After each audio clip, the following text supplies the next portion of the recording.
যে মেয়েটা আপনার রিসেন্টলি যেটা নিয়ে কথা বলতেছেন, আমার একটা মেয়ে আছে 3 বছর বয়স।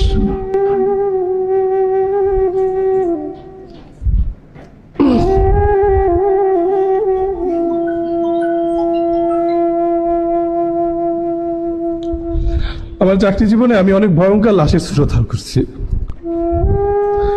পানিতে পচা, অ্যাক্সিডেন্ট, আগুনে পোড়ানো। আমি ভয় পাই নাই, কিন্তু এই মেয়ের মুখটা আমি দেখতে পারি নাই। আমি উপস্থিত ছিলাম হাসপাতালে, কিন্তু আমার ভয় লাগছে। আমি আমার মেয়ের মুখটাই দেখতে পাচ্ছি ওর মধ্যে।